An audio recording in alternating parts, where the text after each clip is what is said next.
Hello नमस्कार, मी शारदा. तुमचं सर्वांचं खूप खूप स्वागत आहे शारदा मराठी व्लॉगमध्ये. माझ्या सर्व ताई दादा मैत्रिणींना श्री स्वामी समर्थ. वरती स्लॅपवर घोटाईचं काम झालं आहे आणि हे स्टँड तुम्हाला दिसत आहेत ना, तर पाण्याच्या टाक्या ठेवण्यासाठी बनवलेले स्टँड आहे. तर आत्ताच त्यांचं काम झालं आहे आणि त्याच्या आजूबाजूची झाडझटक चालू आहे. आता इथे 7-7:30 वाजले संध्याकाळचे आणि तुम्हाला समोर पिकअप दिसते. तर पिकअप घेऊन माझे दादा आणि माझा भाऊ आला आहे. दादा म्हणजे माझे वडील, तर मी माझ्या वडिलांना दादा म्हणते. तर बघा आता त्यांचं कधी माझ्याकडे येणं म्हणजे हे संध्याकाळचंच असते. कधी यायचं असलं तर संध्याकाळी सगळे कामं आवरून आणि मग येतात. तर हे बघा, हे माझे वडील आहेत आणि गाडीमध्ये बघा काय सामान आणलेलं आहे. तर माझ्यासाठी गहू तांदूळ आणलं आहे आणि इथे माझा स्वयंपाक चालू आहे. तर माझे दादा माझ्या मामांकडे गेले. माझे मामासुद्धा इथंच राहतात. तर बघा इथं माझ्या पोळ्या चालू आहे, भात झालेला आहे आणि मस्त गावठी कोंबड्याचं मटण बनवलं आहे. Wow, super. हा, एक नंबर. छान छान, एकदम तरी. याला म्हणतो मटण. आता इथं आमचे सर्व जेवणं वगैरे झाले आणि आता हे गहू तांदूळ आहे ना, ते घरामध्ये उतरून ठेवू राहिलेत. तर दरवर्षी मला माझ्या वडिलांकडूनच गहू तांदूळ, त्याच्यानंतर कांदे लसूण सर्व काही मिळतं आहे. मिरची मसाला हळद हे सुद्धा माझी आईच मला देते. पण ह्यावेळेस मी मिरची बनवायला घेतली, फक्त मिरची आणली आणि देठ वगैरे मोडली, वाळवली आणि परवाच्या दिवशी तर माझ्या आईकडेच दळायला देऊन टाकली. तर माझे दादा म्हणे का कशाला तू घेत जाते मिरची वगैरे. तर आता हा दुसरा दिवस आहे. सर्व ताई दादा मैत्रिणींना गुड मॉर्निंग. पहाटेचे माझ्या मते 6 वाजले आणि माझे दादांचे आमच्या सर्वांच्या आंघोळी झाल्या, यांची बाकी आहे. आणि माझे दादा आणि अण्णा निघाला आहे. मी माझ्या भावाला आम्ही अण्णा म्हणतो. तर आता ते निघाले. तर सगळ्यात वरती घोटाई बघायला गेलो होतो, कशी त्यांनी घोटाई वगैरे केली ना, तर ती माझ्या वडिलांना आणि भावाला बघायची होती. मग त्यांना घेऊन वरती गेलो. त्यांनी घोटाई बघितली. एकीकडे स्लॅपवरती पाणीसुद्धा सोडलं, कारण एवढी मोलामागाची घोटाई केली आणि तिच्यावरती पाणी नसलं तर काहीच उपयोग नाही. त्याच्यामुळे ना ती पाण्याने भरून ठेवायची आहे. तर बघा पिकअपच घेऊन आले होते. तरी तर सर्व काही उतरून दिलं आहे. त्याच्यात काही गहू तांदूळ गिऱ्हाईकांचे आहेत, काही माझ्या मामांचे सुद्धा आहे. आणि आता ते निघाले. फक्त चहा घेतला. माझ्या दादांना 2-3 ठिकाणी लग्न आहे, त्यांना मांडवाला जायचं आहे. तर 5 पासूनच उठले होते. मी म्हणायचे दादा झोपा जरा वेळ, आणि ते म्हणायचे नाही आम्हाला लग्नाला मांडवाला वगैरे जायचं आहे. तर मग लगेच ते निघून गेले. आणि हे बघा हा मसालासुद्धा माझ्या आईनेच दिला, तर तो तुम्हाला दाखवला. आत्ताच आम्ही ऑफिसमधून आलो, मस्तपैकी फ्रेश वगैरे झालो, चहा घेतला. हे तर काही चहा नाही घेतली, चहा घ्यायला मीच एकटी. आणि आता आम्ही वरती चाललो आहे घोटाईवरती पाणी सोडायला. दुपारी पण जेवण करायला आलो तेव्हा वरती येऊन पाणी वगैरे सोडून गेलो होतो. आधीने भरपूर पाणी भरलं, पण आता जाऊन बघतोय कुठे पाणी कमी वगैरे असेल तर पुन्हा भरायला लागेल. दम लागला.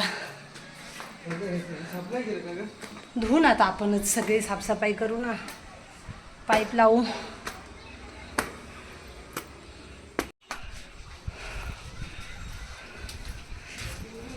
बघा इथं घोटाईवरती पाणी सोडलंय. इकडे तिकडं भरायला लागणार आहे. इकडे असं भरून ठेवलंय, तर असंच भरलेलं पाणी लागतंय 10-15 दिवस. हे बघा काल सगळ्या टाक्या आम्ही स्वच्छ करून ठेवल्या. प्रत्येक फ्लॅटची प्रत्येक एक सेपरेट टाकी आहे. असं पाणी सोडून दिलंय.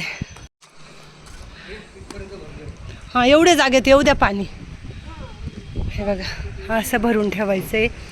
हे टाक्यांसाठी स्टँड बनवलेत 9 टाक्या ना, तर प्रत्येक टाकी ही कॉलमवर ठेवले.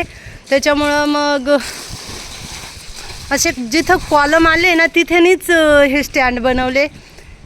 इथे बघा हां पाण्याने आले बघा ना, इथे हा कॉलम गेला आहे, त्या कॉलमवरती इथे 2 टाक्यांसाठी बनवला स्टँड. सॉरी हा आडवा बीम गेला आहे. इथे हा एक आडवा बीम गेला आहे, त्याच्यावरती हे एक टाकीसाठी बनवलं आहे स्टँड.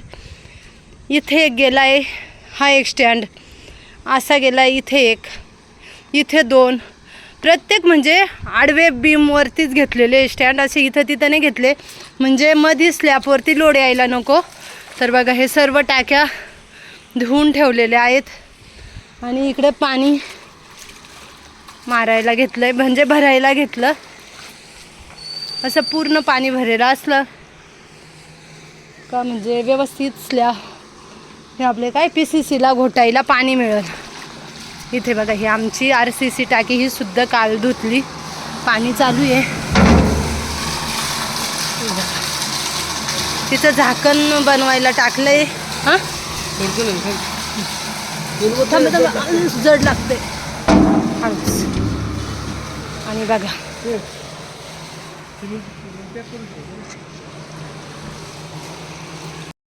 आता तुम्ही म्हणाल का ताई तुम्हाला दम लागलाय तरी तुम्ही बोलतात, पण मी जिना चढून आले ना त्याच्यामुळं मला दम लागला. आता इकडनं तुम्हाला मी खालची बाजू दाखवली, जिकडनं माझे वाल कंपाऊंडाची भिंत आहेत ना किचनच्या बाजूला, ती बाजू दाखवली. तर इकडनं बघा, म्हणजे आता तुम्हाला दाखवायचं कारणसुद्धा मी सांगते का परवाच्याच दिवशी मी एक शॉर्ट व्हिडिओ टाकला का प्रसन्न सकाळचं माझं मॉर्निंग रुटीन. तर त्यामध्ये मी केस विंचरले. तर सगळ्यात आधी मेन म्हणजे सांगायचं कारण हे का केस मी विंचरले. केस विंचरल्यानंतर जेवढा काही केसांचा गुंता होता कंगव्याला आलेला तो सर्व मी डस्टबिनमध्ये टाकून दिला. आणि कंगव्याला 1 ते 2 केस राहिले ते मी भिंतीच्या बाजूला टाकले. तर मला दोन ताईंच्या मला कमेंट आल्या होत्या का ताई तुम्ही रस्त्यावरती केस टाकतात आणि तुमचं घर तर एवढं स्वच्छ आणि रस्त्यावर केस टाकतात, ही कोणती पद्धत केस विंचरण्याची. ते सर्व उचलायला लागतील आणि ही सर्व घाण जाळायला लागेल. इकडनं इतकी हवेनी घाण येते ना का आम्हाला घराच्या आजूबाजूचं म्हणजे भिंतीच्या वाल कंपाऊंडाच्या बाजूचा असो, हे सगळं काही 8-15 दिवसा मिळून येणं सर्व साफसफाई करायला लागते. सगळी घाण 1-2 ठिकाणी जमा करायची आणि त्याच्यानंतर जाळून टाकायला लागते. तर बघा कसं आहे, ह्या भिंतीच्या इकडची सुद्धा आम्हाला साफसफाई करायला लागते. म्हणजे जेव्हा आम्हाला वाटलं का इकडे घाण वगैरे आले, हवेनी सगळी घाण येते आणि अशा आजूबाजूला अटकते. आत्ता तर ह्या सिमेंटच्या गोणी आहे, हे मजुरांनी वरतून टाकलं आहे की काय केलं आहे काय माहिती नाही. तर ते आत्ता 2 दिवसात सगळं काही व्यवस्थित जाळून वगैरे टाकू. तरी सर्व घराच्या आजूबाजूची साफसफाई करायला लागते. हे बघा इकडच्या भिंतीच्या बाजूला पण कशी घाण वगैरे पडली आहे. तर ही सगळी हे पिशव्या वगैरे प्लास्टिकच्या आहेत ना, सर्व गोळा करून आणि जाळून टाकतो. पण ही हवेनं इकडनं तिकडनं सगळी उडत आलेली ही घाण असते. त्या 2 ताई बोलल्या ना, मला त्यांचा काही राग वगैरे आला नाही, पण काय होतं गैरसमज होतो. तर आता एवढी तुम्ही घाण खाली बघितली, एवढी घाण आहे आणि माझ्या 2 केसांनी 3 केसांनी काय होणार आहे. आजचा पण मी केसांचा गुंता होता ना तो मी डस्टबिनमध्येच टाकला होता, पण मी पुन्हा एकदा केस वर विंचरले ना तर 2 केस 3 केस कंगव्याला होते ते त्या बाजूला टाकले. तर लगेच त्यांनी कमेंट केलं, म्हणजे काय असतं का माणसाला चांगली गोष्ट दिसत नाही, एखादी वाईट गोष्ट दिसते पण चांगली गोष्ट आपल्या लक्षात येत नाही. मग मी चांगल्या गोष्टी करते त्याच्यावरती नाही कमेंट केली, पण एखादी चुकीची गोष्ट थोडीफार दिसली का त्याच्यावर पटकन कमेंट करायचं. तर प्लीज ताई असं करू नका. काय होतं आहे समोरच्या व्यक्तीचं पण मन दुखतं. कारण आणि कमेंट करणाऱ्या 2 ताई एवढ्या परफेक्ट आहे हे मला माहितीसुद्धा नव्हतं. तर ह्या जगात एवढं परफेक्ट कोणीच नसतं, कुठे काहीतरी होतंच. तर एवढी तुम्ही घाण बघताय आजूबाजूला आणि माझ्या 2 केसांनी काहीच होऊ शकत नाही, तरी पण त्या ताईंनी मला कमेंट केलं. तर एवढंच का मला थोडंसं वाईट वाटलं. तर मी पुन्हा तो व्हिडिओ बघितला, मग माझ्या लक्षात आलं का हां मी आधी डस्टबिनमध्ये केसांचा गुंता टाकला आणि 1-2 केस त्या बाजूला टाकले. ठीक आहे, काय हरकत नाही. त्या ताईंना वाटलं का मी रस्त्यावर केस टाकले, पण ताई तिकडनं रस्ता नाही, तिकडनं अशीच मोकळी जागा आहे आणि अशी ती साफसफाई मलाच करायला लागते. दुसरं कोणी येऊन ती साफसफाई करत नाही, घाण जाळणं वगैरे. तर चला हरकत नाही. इथे मी सकाळी इडलीसाठी तांदूळ आणि उडीद डाळ भिजत ठेवली होती. तर ही सफेद उडीद डाळ आहे, आता स्वच्छ 2-4 पाण्याने धुवून घ्यायची आहे. आणि हे बघा तांदूळ भिजत ठेवलं होतं. तर जिरा 1008 तांदूळ भिजत टाकलं होतं, इडलीसाठी खूप मस्त इडली होते. तर आता हे सर्व दोन्ही व्यवस्थित डाळ आणि तांदूळ स्वच्छ धुवून घेते आणि त्याच्यानंतर मिक्सरला बारीक वाटून घेते. उद्याला इडली बनवायची आहे. सकाळी तांदूळ भिजत टाकलं ना त्यावेळेस मी काहीतरी कामात होते, त्याच्यामुळे मला तुम्हाला दाखवायलाच नाही मिळालं. बघा घरच्या मिलमधलं तांदूळ आहे, किती छान तांदूळ आहे.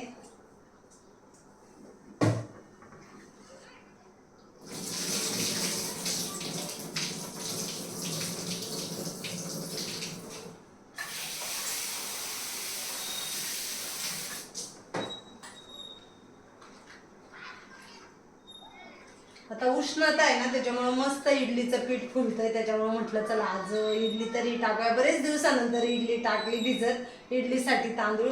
कारण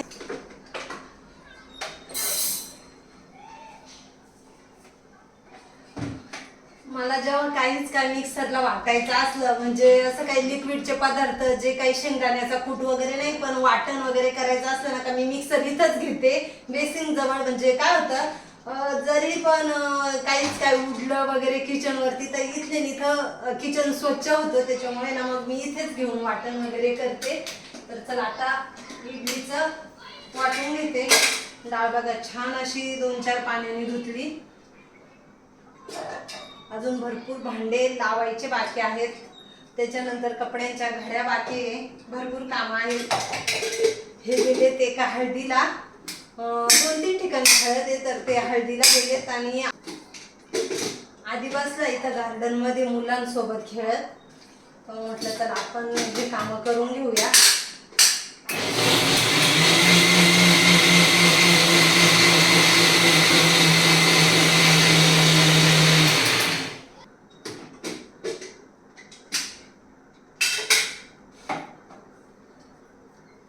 हे बघा एकदम मस्त असं बारीक वाटण करून घेतलं.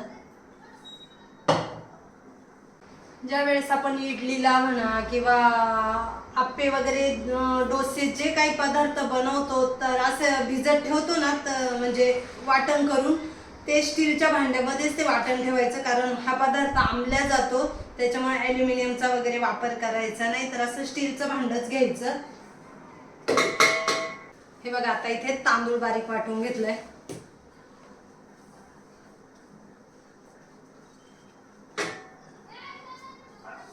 इडलीचं बॅटर दळून एकदम मस्त असं तयार झालेलं आहे.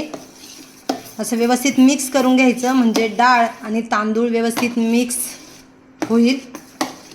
आणि आता फक्त हे झाकून ठेवायचं आहे. पण जेव्हा कधी असं आपण इडलीचं वगैरे बनवतो, त्यावेळेस स्टीलच्याच भांड्याचा वापर करायचा.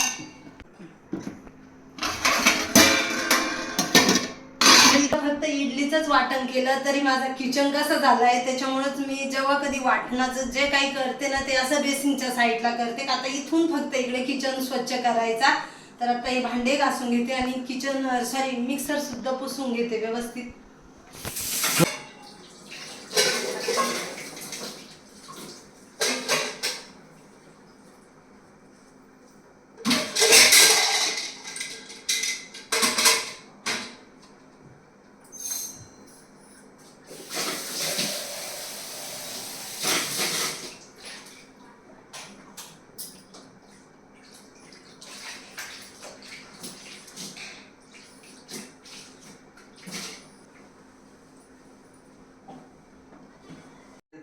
कांदे आणलेत, ते भरून ठेवायला लागतील. हे बघा भांडे कसे लावायचे बाकी आहेत. इथे सुद्धा भांडे आहेत.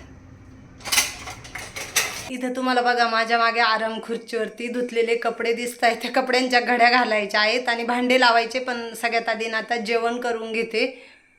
भूक लागली आहे. 9 वाजलेत. झोपसुद्धा आली आहे. कारण काल खूप दमलो वरती, टाक्या वगैरे धुतल्यावरती. काल शेवटचा दिवस कामाचा होता आणि आज दिवसभर ऑफिसमध्ये, तर त्याच्यामुळे दमले. त्याच्यामुळे मला झोपसुद्धा आली. आता जेवण करते, बघते कपड्यांच्या घड्या झाल्यास तर घालणार, भांडे लावणार, नाहीतर ते कामं तसेच ठेवून देणार आणि झोपून घेणार.